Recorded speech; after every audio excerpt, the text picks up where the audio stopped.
حضرت عبد الرحمن بن عوف رضی اللہ تعالی عنہ کے متعلق ایک روایت بیان کر دی جاتی ہے کہ جنت میں داخل ہوگا تو رینگتے ہوئے گھٹنوں کے بال اس طرح کر کے. تو اس روایت کا تھوڑا سا آپریشن کرنا مناسب ہے کہ عشرہ مبشرہ میں سے اکابر صحابہ میں سے ایک صاحب جو نبی پاک کی اطاعت میں انہوں نے زندگی بسر کی، اگر صرف غنی ہونا جرم ہے تو پھر باقی غنی کا بھی یہی اشر ہونا چاہیے. عثمان غنی، حضرت طلحہ، حضرت زبیر اور کئی اور حضرات. اور اگر یہ ہے کہ دوسروں کے لیے ہے تو جس کو عشرہ مبشرہ میں شامل کیا، جس کے بہت زیادہ فضائل اور مناقب بیان ہیں، اور مال دولت ان کو ملا نبی پاک کی دعا سے. کوئی وقت تھا نبی پاک نے فرمایا کہ جو دعا کہو مانگے، عرض کی آپ جو مناسب سمجھے میرے لیے مانگ دیں. تو نبی پاک نے اس طرح جو دعا مانگی اور ان کو مال دولت ملا، تو کیا یہ تصور کیا جا سکتا ہے وہ مال ان کے لیے ہلاکت کے قریب لے جانے کا سبب ہو؟ یہ غلط ہے. وہ جو روایت بیان کی جاتی ہے اس کے متعلق امام احمد بن حنبل نے کہا حاضل حدیث و کذب منکر، یہ جھوٹ ہے، بری بات ہے. احمد بن حنبل اس کو جھوٹ کہہ رہے ہیں. یہ موضوعات ابن جوزی کا صفحہ 13 جلد 2 میں موجود ہے، اور بھی کتابوں میں موجود ہے. سیر و اعلام النبلاء میں امام ذہبی نے اس کا رد کیا ہے.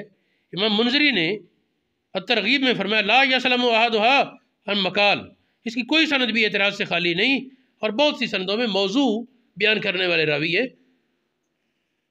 امام نسائی نے ھذا حدیث موضوع، یہ حدیث موضوع ہے، جھوٹ ہے. اس کے راویوں میں ایک راوی ہے عمارہ بن زازان. عمارہ بن زازان وہ ثابت سے روایت کرتا ہے، وہ انس سے روایت کرتے ہیں. تو یہ استدلال کے لائق نہیں، ضعیف راوی ہے. اسی طرح ایک اور سند اس میں اغلب بن تمیم آتا ہے، وہ بھی استدلال کے لائق نہیں. واللہ عالم بالصواب. القول المسدد میں امام ابن حجر عسقلانی اس کی سندیں بیان کر کے فلانے اور یہ کہتے ہیں کہ جب احمد بن حنبل نے فیصلہ دے دیا کہ یہ قابل اعتماد نہیں اور جھوٹ ہے، تو ہمیں اسی پر ٹھہرنا چاہیے اور اعتماد کرنا چاہیے. فرماتے والذی اراہ، جو میرا موقف ہے عدم التوسع فی الکلام، اس میں بحث نہیں کرنی چاہیے. انہو یکفینا شہادت الامام احمد بانہ کذب، احمد بن حنبل کی گواہی کافی ہے کہ یہ جھوٹ ہے، قابل اعتماد نہیں.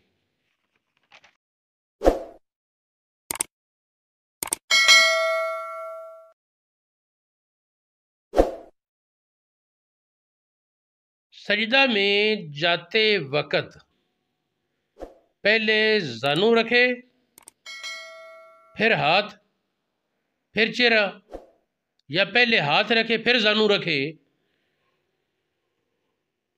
امام ابو حنیفہ کہتے ہیں پہلے زانو پھر ہاتھ، اور بعد دیگر ائمہ کہتے ہیں پہلے ہاتھ رکھے پھر زانو رکھے.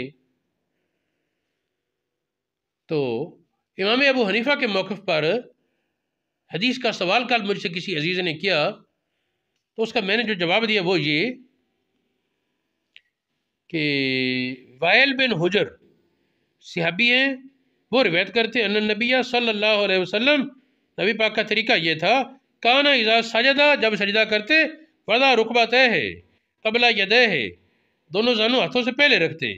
اذا نہض رفع یدیہ قبل رکبتیہ، کھڑے ہوتے تو ہاتھ پہلے اٹھاتے زانو بعد میں. سجدے میں جاتے پہلے زانو جو زمین کے قریب ہے وہ پہلے زمین سے لگائے، زانو پہلے پھر ہاتھ پھر چہرہ. اٹھتے وقت چہرہ پہلے پھر ہاتھ پھر زانو. یہ حدیث مسند امام ابو حنیفہ میں ہے، سنن ابن ماجہ میں، سنن ابو داود میں، جامع ترمذی میں، ابن خزیمہ میں، مستدرک امام حاکم میں، سنن دارمی میں، طبرانی کبیر میں اور دیگر کتابوں میں موجود ہے. اور امام